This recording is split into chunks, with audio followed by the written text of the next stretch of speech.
오늘 나누실 하나님 말씀은 요나서 1장 17절에서 2장 10절까지 한 절씩 교도가 합시다. 여호와께서 이미 큰 물고기를 예비하사 요나를 삼키게 하셨으므로 요나가 밤낮 3일을 물고기 뱃속에 있으니라.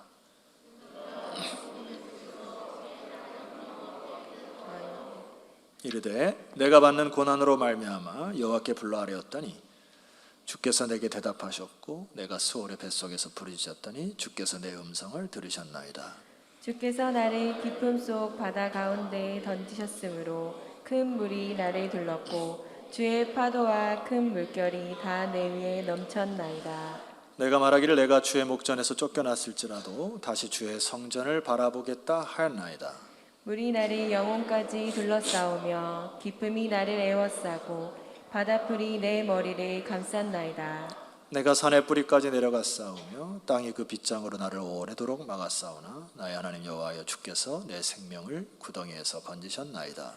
내 영혼이 내 속에서 피곤할 때에 내가 여호와를 생각하였더니 내 기도가 주께 이르렀사오며 주의 성전에 미쳤나이다. 거짓되고 헛된 것을 숭상하는 모든 자는 자기에게 베푸신 은혜를 버렸사오나 나는 감사하는 목소리로 주께 제사를 드리며 나의 서원을 주께 갚겠나이다.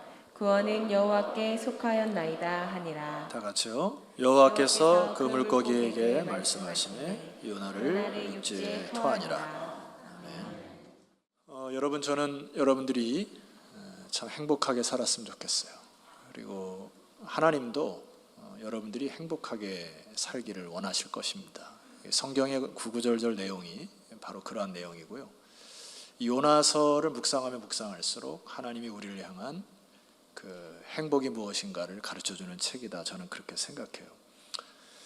행복이 뭐냐라고 할 때 많은 세상 사람들은 잘 먹고 잘 사는 것이다 이렇게 대답을 하고 또 그렇게 살아갑니다. 그러나 성경은 그렇게 얘기하지 않아요.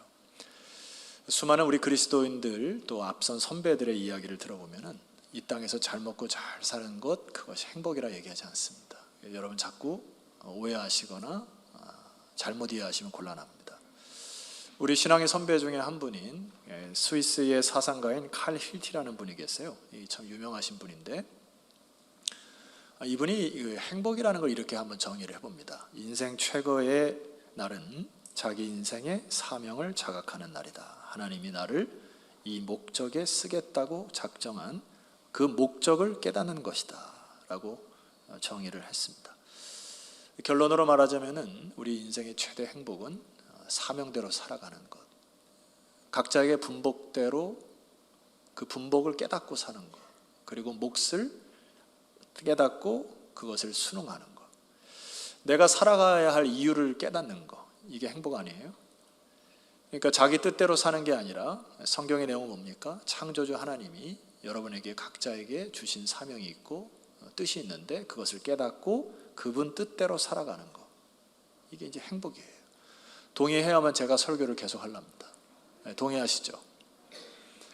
이 요나가 제가 아까 이제 행복이라는 말씀을 드렸는데 요나가 이 외쳤던 시대는 북이스라엘이 영토가 가장 넓었던 때, 그리고 가장 강력한 패권을 갖고 있었던 때예요. 이 주변 강대국들의 영향에 의해서. 그런데 가장 타락했던 시대도 바로 요나가 외쳤던 시대인 것이죠. 자, 이때 하나님이 북이스라엘의 선지자인 요나에게 찾아오셔서 지난주에 말씀드렸던 1장 1절에 이렇게 기록되고 있어요. 여호와의 말씀이 아미떼 아들 요나에게 임하니라 이르시되.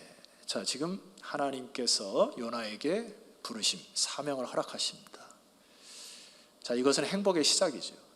사실 여러분 결과적으로 요나의 스토리를 알지만은 이제는 고생을 하고 있지만은 그러나 이것은 행복의 시작인 거예요. 왜냐하면 하나님이 부르셨기 때문에, 그에게 사명을 주시고 살아갈 이유와 목적을 허락하셨기 때문에. 그래서 저는 이러한 확신이 있습니다. 저를 비롯하여 이 자리에 앉아 계신 모든 성도님들은 하나님께서 부르셔서 이 자리에 앉아 계셨습니다. 부르심은 동일합니다. 제가 이제 가을이 되면은 시를 가끔 묵상하는 습관이 생겨요. 그래서 오늘도 시를 하나 좀 읽어드리고, 김춘수 시인의 꽃이라는 시인데 내가 그의 이름을 불러주기 전에는 그는 다만 하나의 몸짓에 지나지 않았다. 내가 그의 이름을 불러주었을 때 그는 나에게로 와서 꽃이 되었다. 너무나 잘 아는 시죠. 내가 그의 이름을 불러준 것처럼 나의 이 빛깔과 향기에 알맞은 누가 나의 이름을 불러다오. 저는 이제 이언을 굉장히 좋아하는데, 이언을 보면은 그에게로 가서 나도 그의 꽃이 되고 싶다. 우리들은 모두 무엇이 되고 싶다. 너는 나에게, 나는 너에게 잊혀지지 않는 하나의 눈짓이 되고 싶다. 자, 이 시인의 이 고백이 뭐죠? 나는 너에게 잊혀지지 않은 존재로, 이름이 불려지는 존재로 기억되고 싶다. 이것을 우리가 신앙적인 언어로 표현하면은 하나님이 여러분을 부르셨다. 의미를 다 주시는 거예요. 그래서 한 사람도 의미 없이 이 세상에 태어난 사람 아무도 없습니다. 그래서 우리는 하나님 부르심으로 여러분의 인생을 출발하셔야 되는 거죠. 그러나 한번 따라합시다. 부르심은 동일하지만은 사명은 각자 각자입니다. 예, 부르심은 하나님께서 다 여러분을 부르셔서 이 자리에 앉으시, 한 명도 외에 없습니다. 그러나 사명은 각자 각자에게 주어진 역할이 다르다는 이야기예요. 1장 2절에 보면 지난주에 요나가 받은 사명이 이것이죠. 한번 큰 소리로 같이 읽어봅시다. 시작. 너는 일어나 저 큰 성읍 니네로 가서 그것을 향하여 외치라. 그 악독이 내 앞에 상달되었음이니라 하시니라. 겉으로 보면 굉장히 단순하고 제가 볼 때는 이 사명이 어렵지 않아요. 정말 어려운 사명은 뭘까요? 여러분 지난주에 우리가 아수르에 대해서 여러분들 살펴보고 그 런던에 있는 대형 박물관 안에 그림을 보면서 여러분들이 그 잔혹상에 대해서 막 이렇게 했던 때가 있죠. 만약에 이제 요나야 아수르 땅에 가서 거기 왕들이나 지도자들을 다 모아놨고 1년 동안 제자 훈련을 시켜라. 그럼 굉장히 어려웠을 것 같아요. 야, 한국 교회 알지? 새벽 기도회를 시켜라. 금식 기도회를 같이 해라. 막 이러면 진짜 어려웠을 것 같아요. 근데 요나에게 하나님 주신 사명은 외치는 거예요. 외치는 거. 하나님이 다 아십니다. 이스라엘 백성들의 마음과 요나의 마음을 하나님 다 아세요. 그래서 이 사명이라고 하는 것은 그 사람에 맞게끔 하나님이 허락하신 거죠. 여러분이 외치는 것은 그리 어렵지 않았어요. 저는 이 말씀을 묵상하면서 우리에게도 동일한 메시지가 주어졌다 생각합니다. 여러분 사명은 각자 각자인데 그 사명이 능히 감당할 사명을 여러분에게 허락하신다. 저는 그렇게 믿어요. 하나님이 여러분이 감당하지 못할 시험당함을 허락하지 않으시죠. 각자에게 맡기신 사명이 능히 감당할 만한 힘과 지혜를 하나님께서 주실 것이죠. 그러나 지난주에 여러분 살펴봤듯이 문제가 뭐죠? 요나가 갖고 있는 오만과 편견으로 인하여서 결국은 여호와의 얼굴을 피하고 다시스라는 곳으로 방향을 틀어버립니다. 문제는 하나님의 생각은 이것이고 하나님의 뜻은 이것인데 자꾸 자기 생각으로 하나님의 나라와 하나님의 영광을 제한하는 게 문제인 것이에요. 여러분 이것이 불행의 시작입니다. 여호와의 낯을 피하여 돈을 많이 벌거나 제멋대로 쓰는 것은 불행의 씨앗이에요. 여호와의 낯을 피하여 여러분 시간을 마음껏 사용하는 것도 불행의 씨앗입니다. 결과적으로는 불행해요. 그리스도인들은 여호와의 낯을 피하여 여러분의 에너지를 다 써내려가는 것도 그것은 불행의 시작이라고 저는 봅니다. 왜냐하면은 다시 정의하면은 행복이라고 하는 것은 잘 먹고 잘 사는 게 아니에요. 각자에게 주어진 맡겨진 사명 완수하고 주 앞에 설 때 딱 한마디 들으면 돼요. 뭐요?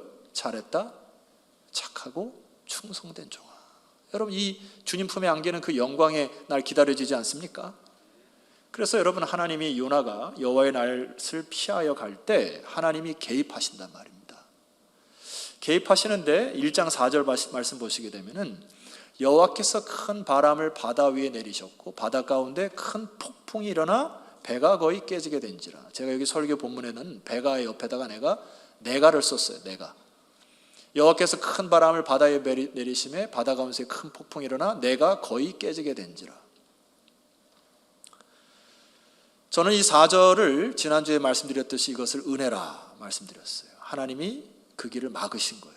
그래서 풍랑을 일고 폭풍을 이루시는 것은 하나님의 은혜입니다. 왜 은혜입니까? 여러분 풍랑이 여러분의 인생에 칠 때가 있으시죠. 폭풍이 불 때가 있으시죠. 그때 우리는 은혜라 이렇게 하셔야 돼요. 왜입니까?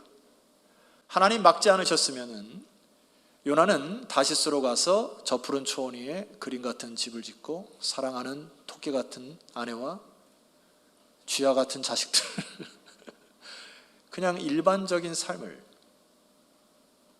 그것이 하나님의 영광이라고 착각하며 살았을 것인데 하나님이 그를 막으시죠. 보이지 않는 하나님의 손이 풍랑을 일으키고 폭풍을 일으키시죠. 여러분, 우리는 믿음의 사람들은 내 인생에 풍랑과 폭풍이 올 때 이 폭풍과 풍랑의 의미를 보셔야 돼요.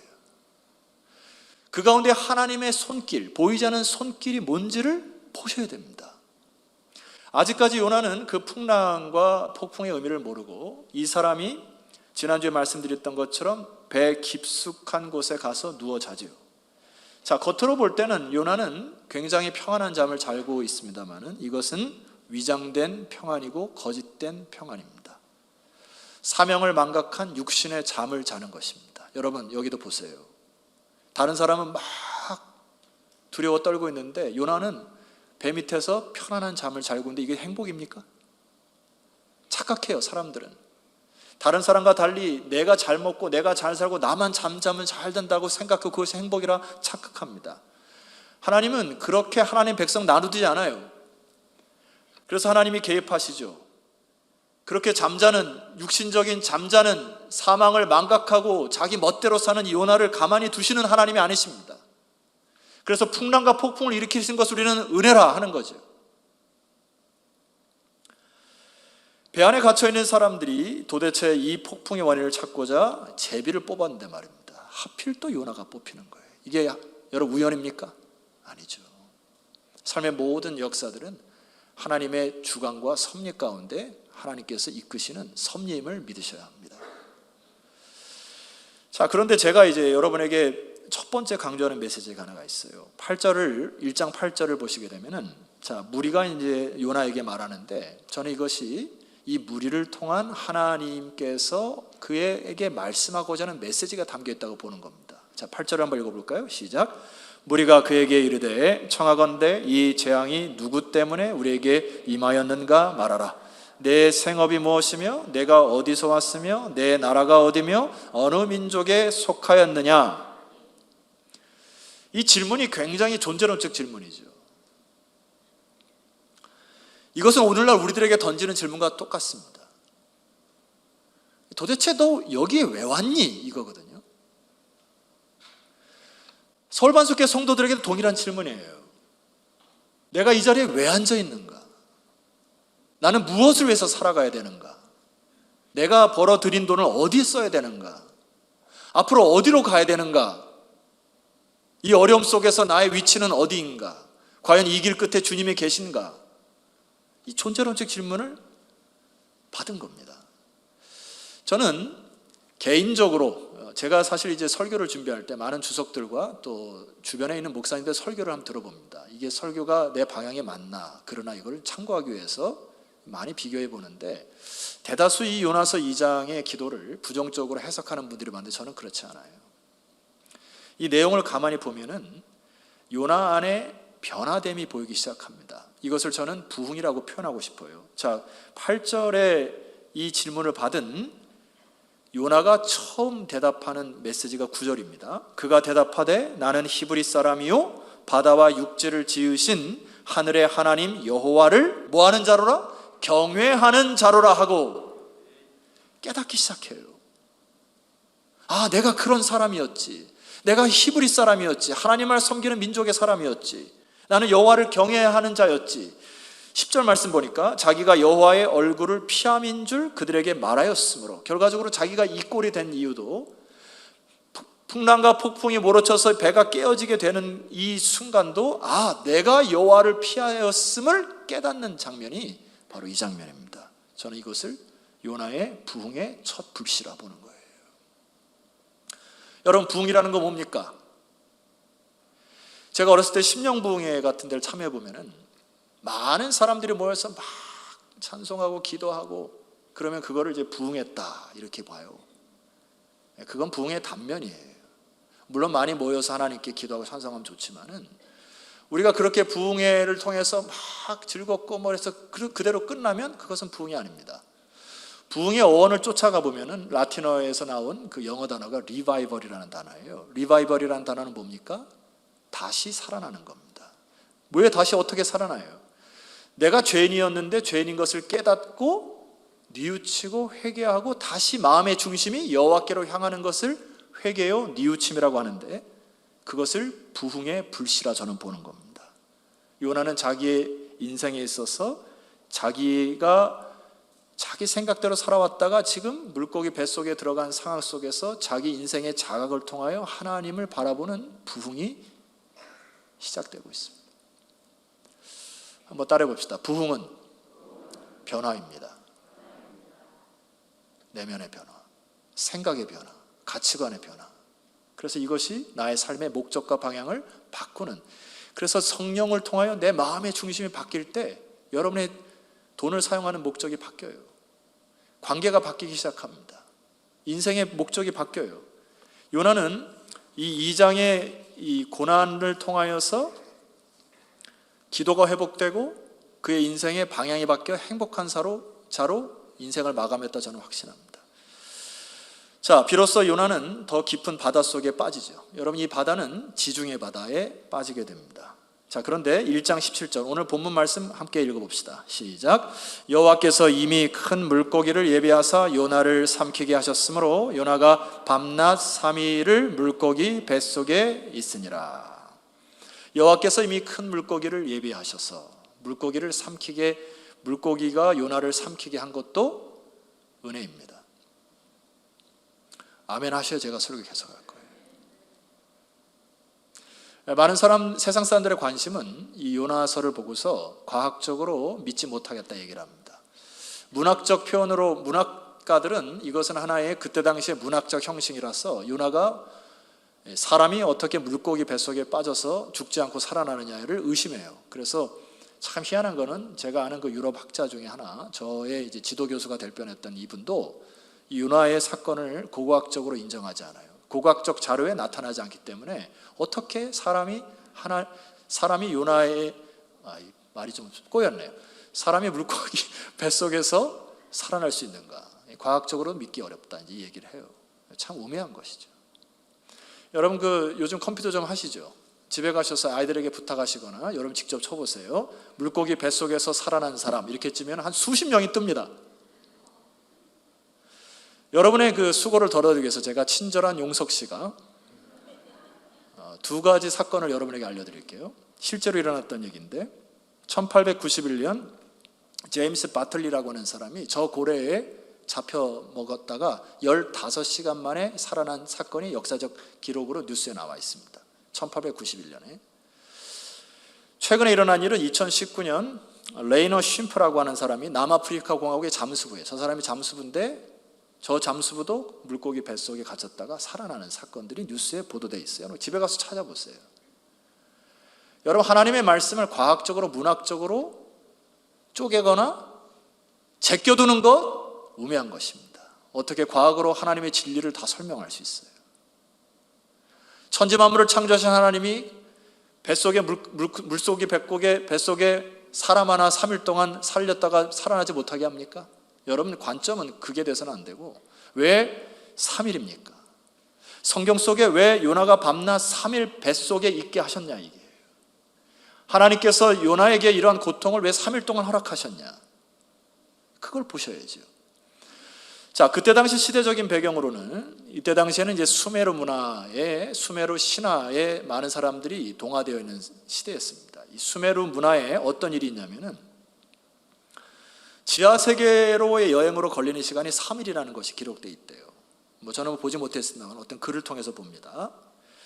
그러니까 스올에서 산자가 땅으로 갔다가 그 스올로 갔다가 귀환하는 시간이 딱 3일 걸린다고 나와 있습니다. 그러니까 여기에는 그때 당시에 이 모든 문화와 배경을 생각하여 하나님께서 3일이라는 역사를 통하여 그들을 통하여 다시 요나를 살게 하신 메시지가 있는 겁니다. 성경에는 이 3일이라는 숫자가 굉장히 중요하죠. 예를 들어서 아브라함이 그의 아들 이삭을 모리아산에 바칠 때 며칠 길을 걸어갑니까? 3일 길을 걸어가죠. 여러분 부모 입장에서 생각해 보셨어요? 자기 아들, 자기 딸을 산 제물로 바치기 위하여 3일 길을 걸어가는 부모의 심장이 어땠을까요? 아브라함의 바닥입니다. 이렇게까지 해야 되나? 바닥이에요.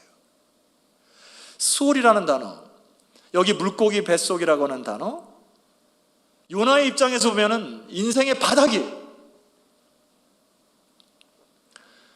숨을 쉴 수도 없고 돌이킬 수도 없고 도와줄 사람도 없어요. 완전히 바닥으로 빠진 상황이 바로 물고기 뱃속의 3일입니다. 근데 우리 주님께서 3일 만에 부활하시고 죽음을 정복하시고 부활하신 이유가 있습니다.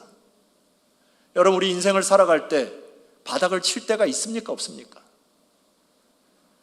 기도가 목구멍까지 나오다가 기도조차 못할 때가 있습니까? 없습니까? 나의 슬픔을 알아줄 사람이 한 사람도 없어서 방에 떼굴떼굴 굴르면서 하나님 앞에 울었던 때 있습니까? 없습니까? 저는요, 목회자로서 성도들을 만나다 보니까 이 바닥을 치는 장면을 많이 봐요. 그 바닥을 치는 장면을 보고 함께 있다가 오면 며칠을 몸살을 앓습니다. 괴로워요. 힘들어요. 하나님이 요나를 왜 3일 동안 물고기 뱃속에 빠져서 이렇게 허덕이게 만드셨는가? 오늘 우리에게 던져주는 메시지가 있습니다. 아무것도 할 수 없는 그 상황에서 우리가 살아날 수 있는 방법이 하나 있다는 얘기예요. 2장 1절 말씀 보세요. 요나가 물고기 뱃속에서 그의 하나님 여호와께 뭐 했다고요? 목사님 또 뻔한 소리 하십니다. 아니요. 바닥에 내려가 보세요. 기도할 수밖에 없습니다. 여러분, 기도라는 거는 내 뜻을 하나님께 아뢰는 게 아니에요. 하나님, 이 상황과 이 형편 속에서 하나님의 뜻이 무엇입니까? 이 고통과 어려움 속에서 아버지의 뜻이 무엇입니까? 하고 내 심정을 통하는 것이 기도예요. 그러니 여러분, 내가 막 기도를 못한다고 해서 기도의 자리로 안 나가시면 안 됩니다. 아픈 심정을 가지고 하나님 앞에 무릎 꿇으세요. 그냥 기도가 안 돼도 그 앞에 앉아 계세요. 하나님의 영이 여러분을 감동하여 심정이 통하는 데까지 가셔야 됩니다. 그래야 살아나는 거예요. 자, 오늘 요나는 바닥까지 내려간 현상 속에서 여호와 하나님께 기도를 합니다. 그리고 서서히 부흥의 불씨가, 변화의 불씨가 타오르는 것이 보여요.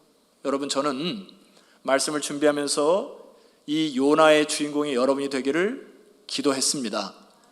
2절 말씀 보세요. 이르되 내가 받는 고난으로 말미암아 여호와께 불러 아뢰더니.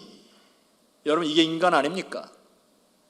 고난이 없을 때는 내가 잘 살아서 돈 많이 버는 줄 알아요. 고난이 없을 때는 내가 잘해가지고 높은 지에 올라간 줄 알아요. 고난이 없을 때는 내가 잘해서 관계가 다 그렇게 된 줄 알고 착각하며 살아갑니다. 그게 요나였단 말이에요.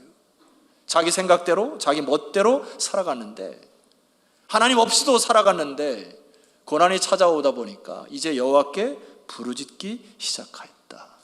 여러분, 이게 부흥입니다. 기도가 터지기 시작할 때. 자, 서서히 부흥이 와서 어떻게 변하는지 보세요. 2절 하반절 제가 읽어볼 텐데 뭐가 변했는지 보세요. 주께서 내게 대답하셨고 내가 스올의 뱃속에서 부르짖었더니 주께서 내 음성을 들으셨나이다. 3절 주께서 나를 깊음 속 바닷 가운데 던지셨으므로 큰 물이 나를 둘렀고 주의 파도와 큰 물결이 다 내 위에 넘쳤나이다. 뭐가 바뀌었습니까? 인생의 주어가 바뀌었잖아요. 그전에는 요나는 자기 멋대로 살아갔어요. 그러나 지금 보세요. 주께서 내게 대답하셨고 주께서 내 음성을 들으셨고 주께서 나를 깊음 속 바다 가운데 던지셨던 이 인생의 주인. 마음의 중심이 요나가 변하고 있어요. 하나님 중심으로 그의 인생이 변하고 있습니다. 여러분, 이것이 여러분이 사모하고 기도해야 될 제목이에요. 더 깊은 자각을 하고 있는 장면이 4절 이하에 나옵니다. 내가 말하기를 내가 주의 목전에서 쫓겨났을지라도 다시 주의 성전을 바라보겠나이다 하였나이다. 물이 나를 영혼까지 둘러싸며 기품이 나를 에워싸고 바다풀이 내 머리를 감쌌나이다. 6절 내가 산의 뿌리까지 내려갔사오며 땅이 그 빗장으로 나를 오래도록 막았사오나 나의 하나님 여호와여 주께서 내 생명을 구덩이에서 건지셨나이다. 7절 함께 선포합니다.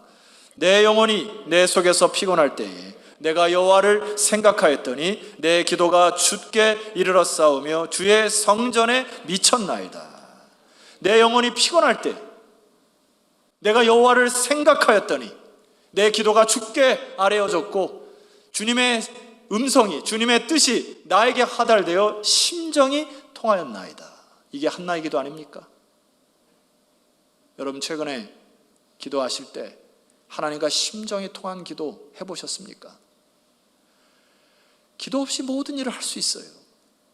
기도 없이도 주의 일을 감당하는 사람들 봅니다. 그런데 많은 것들이 어그러지고 깨지는 결과를 낳게 돼요.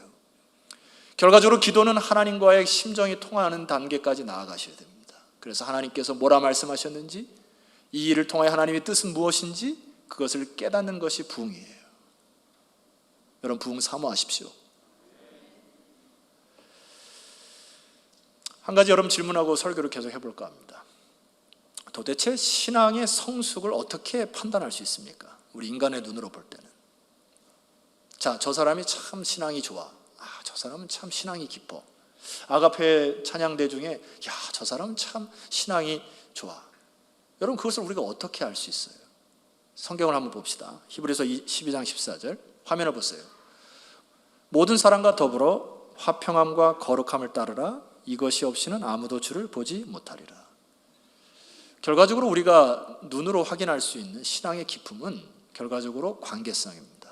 다른 사람과의 관계가 화평하고 하나님 앞에서 거룩함을 쫓아가는 이 일이에요. 그러니까 저 사람을 만나면 뭔가 기쁘고 그런 사람들이 있죠.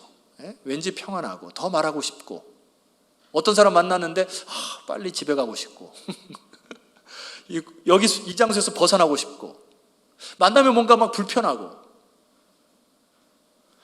신앙은 관계입니다. 한 가지 그 설교를 읽다가 이 요나의 상태가 뭔가를 할 때 요나는 지금 마음 깊숙한 곳에서 아수르 백성들을 용서하지 못하는 상황이에요. 그게 꽉 막혀 있습니다. 하나님 도대체 왜 그러십니까 나한테, 이런 거죠. 그리고 다시스로 향해 요바로 내려간 게 아닙니까? 용서가 안 되는 거예요. 이 요나의 마음에. 이런 글이 있어요. 용서하지 못하는 것은, 잘 들어보시면 좀 웃깁니다. 쥐약은 자기가 먹고 상대가 죽기를 기대하는 것이다. 다시 한번요. 용서하지 못하는 것은 쥐약은 자기가 먹고 상대가 죽기를 기대하는 것이다. 그러니까 결과적으로 용서하지 못하는 그 독이 나를 죽인다는 거예요. 그러면서 저 사람이 죽기를 바라는데 자기가 죽고 있는 거예요. 이게 얼마나 아이러니해요. 요나의 상태가 지금 용서하지 못하는 거예요. 자기는 죽어가는데도 몰라요. 자, 그런데 이 용서를 어떻게 할 수 있냐 말입니다. 내 의지로? 말빨로? 안 됩니다. 히브리서 12장 15절 말씀 보면은 그 뒤에 이어서 모든 사람과 더불어 화평과 거룩함을 쫓으라 하고 그 뒤에 말씀에 이렇게 나와 있어요.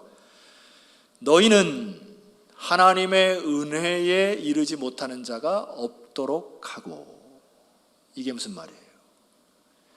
하나님의 은혜에 머물러야만 용서할 수 있다는 겁니다. 수평적인 관계는 내 힘과 의지로 안 된다는 거예요. 수직적인 관계, 하나님과의 관계가 회복되어야만 용서의 마음이 생기기 시작한다. 내 마음에 하나님의 영의 감동함이 있어야 그 영혼이 불쌍히 여겨지게 되고 그 영혼을 위해 기도할 수 있는 마음이 생기기 시작한다. 나의 힘과 노력으로 안 돼요. 결과적으로 신앙은 하나님과의 독대입니다. 하나님께서 무슨 말씀을 하시는지, 이 상황 속에서 어떠한 마음을 나에게 말씀하시는지. 자, 요나는 물고기 뱃속의 고난 가운데 하나님과의 독대의 장면을 가져요. 그래서 그의 기도가 바뀝니다. 8절 말씀 보세요. 거짓되고 헛된 것을 숭상하는 모든 자는 자기에게 베푸신 은혜를 버렸사오나. 자, 여러분, 이게 아수르에게 향하는 메시지일까요? 1차적으로는 요나 자신에게, 이스라엘 백성 자신에게 선포하는 메시지라 봅니다. 다시 보세요. 거짓되고 헛된 것을 숭상하였던 나였다는 거예요. 내가 이 고난 속에 내가 하나님 앞에 서보니 내가 그동안에 거짓되고 헛된 것을 숭상했던 자기를 보기 시작한 겁니다. 그래서 회개가 나오는 거예요. 뉘우침의 기도가 되는 겁니다. 그래서 여러분, 우리 그리스도인들은 신앙의 성숙을 위해서 힘쓰고 애써야 될 것이 하나가 있어요. C.S. 루이스라고 하는 영국의 유명한 신학자요, 설교학자인 분이 이런 이야기를 합니다. 화면을 잠깐 보실까요? 진정한 그리스도인이라면 마음속에 있는 더러운 것을 주의 깊게 그리고 끊임없이 냄새 맡을 줄 알아야 한다. 진정한 그리스도인은 다른 사람에 있는 마음에 있는 더럽고 주의 깊고 있는 더러운 냄새들을 끊임없이 끄집어내서 핀잔하고 핍박하는 자가 아니라 자기 자신을 하나님 앞에 비추어 하나님 앞에 독대하여 하나님, 나의 생각과 나의 뜻이 어그러진 것이 무엇이고 내가 용서하지 못한 것이 무엇이고 내가 영혼을 위하여 기도하지 못한 것이 무엇인가를 비추어 보는 자가 진정한 그리스도인이다. 하나님과의 관계가 회복돼야 수평적인 관계가 회복되는 것입니다. 수많은 깨어짐이 있습니까, 여러분? 갈등이. 하나님과의 관계가 무너진 거예요. 하나님의 음성이 들리지 않은 겁니다. 주의 말씀이 뭐라고 들리는지 모르는 거예요.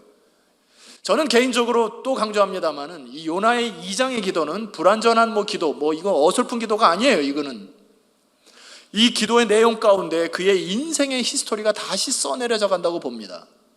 보세요. 9절 말씀 보세요. 이렇게 선포합니다. 나는 감사하는 목소리로 주께 제사를 드리며 나의 서원을 주께 갚겠나이다. 구원은 여호와께 속하였나이다. 부흥이죠, 부흥. 요나의 입술에서 이런 부흥이 나와요. 메시지 성경을 보면 이렇게 나옵니다. 나는 주님을 오직 하나님을 예배하며 소리쳐 감사드리겠습니다. 그리고 주 앞에서 약속한 것을 이행할 것입니다. 구원은 하나님께만 있습니다. 3장 4장에 가면 인간인지라 또다시 불평하고 그런 것이 있지만 궁극적으로 하나님과 이 심정이 통한 요나는 그의 사명을 완수합니다. 저는 이 요나를 읽으면서 우리가 다시 기도의 입술을 회복하기를 간곡히 부탁하며 한 인물이 떠오릅니다. 이 용서라고 하는 단어와 이어지는 한 인물이 있는데 그것이 바로 요셉이에요. 요셉이라는 사람이 자기의 친형제들에게 팔려서 애굽의 노예로 팔려가서 수십 년간 고생을 합니다. 얼마나 응어리가 맺혔겠어요, 이 속에가. 피부치가 자기를 팔아먹은 거예요. 세월이 다 흘러서 이 요셉이 하나님 앞에서 그의 인생을 비추고 하나님의 주권을 회복하니까 입에서 찬송이 나옵니다. 창세기 50장 19절. 요셉이 그들에게 이르되 두려워하지 마소서, 내가 하나님을 대신하리이까. 20절, 그 유명한 말씀이죠. 당신들은 나를 해하려 하였으나 하나님은 그것을 다 같이요 선으로 바꾸사 오늘과 같이 많은 백성의 생명을 구원하게 하려 하셨나이다. 찬송합니다. 나의 아픔, 상처, 하나님 앞에 섰더니 이 모든 것을 하나님이 선으로 바꿔서 하나님의 주권 안에 있으므로 하나님이 나를 통하여, 나의 고난을 통하여, 나의 아픔을 통하여 생명을 구원하시는 하나님의 쓰임받는 인생이 되었나이다. 요셉의 고백이 저 여러분의 고백이 되어야 하지요. 요나의 감사의 기도가 여러분의 기도가 되어야 하지요. 하나님은 요나의 중심을 읽으셨고 1차적으로 그의 마음에 뉘우침과 회개를 보고 하나님께서 역사를 합니다. 저는 이 10절을 보면서 굉장히 좀 하나님 위트 있는 분이라는 생각이 드는데 여러분 10절 말씀 한번 읽어봅시다. 시작.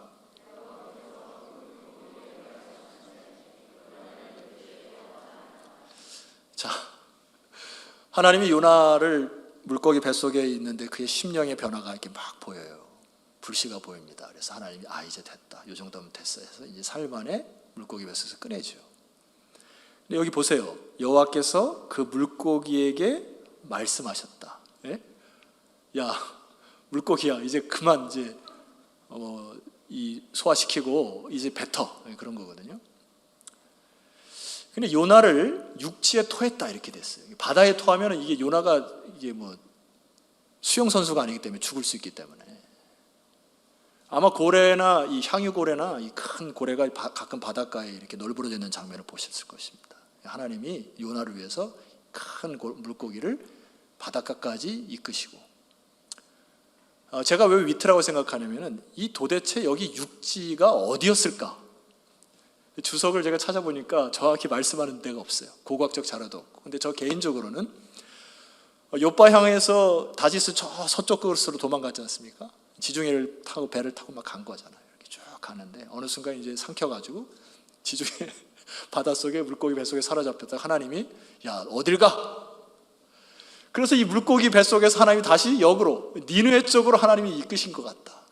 그래서 물고기가 뱃속에 딱 토해내서 육지에 딱 당도해서 딱 보니까 니느웨 성이 보이는 거예요. 뱃삭 안 줘도 하나님께서 물고기를 통하여 그의 사명을 이루시도록 육지에 토해내시는 아주 그 섬세하신 하나님을 저는 만납니다. 저는 굉장히 재미있게 얘기했는데 재미가 없었는 모양인데, 왜 제가 이게 하나님 위트이셨냐고 하냐면은 참 하나님 섬세하시거든요. 그 아프리카의 선교사 리빙스턴이 이런 얘기를 했어요. 사명을 가진 사람은 그것을 달성할 때까지는 죽지 않는다. 저는 이것을 믿습니다. 저와 여러분 모두 사명자이시고 하나님 부르심을 받은 자이시고 믿음으로 예수 그리스도의 믿음으로 출발하신 자들 맞죠? 하나님의 마지막까지 놓지 않으시면 죽지 않아요. 여러분의 어떤 아픔과 상함과 절망 속에서 죽지 않습니다. 그리고 때로는 뱃삭도 안 물리시고 하나님이 물고기 같은 거 잡으셔가지고 고난이 있긴 하지만은 안전하게 또 이끄시는 하나님이십니다. 저는 그 하나님을 믿고 너무 좋습니다. 이 11월 한 달 동안에 하나님의 부르심 앞에서 그 아멘으로 순종하고 나아가는 여러분 되었으면 좋겠습니다. 사망의 권세를 우리 주 예수께서 다 사로잡아 승리하셨음을 믿으십니까? 3일 동안에 죽으셨지만은 부활하신 주님을 믿으십니까?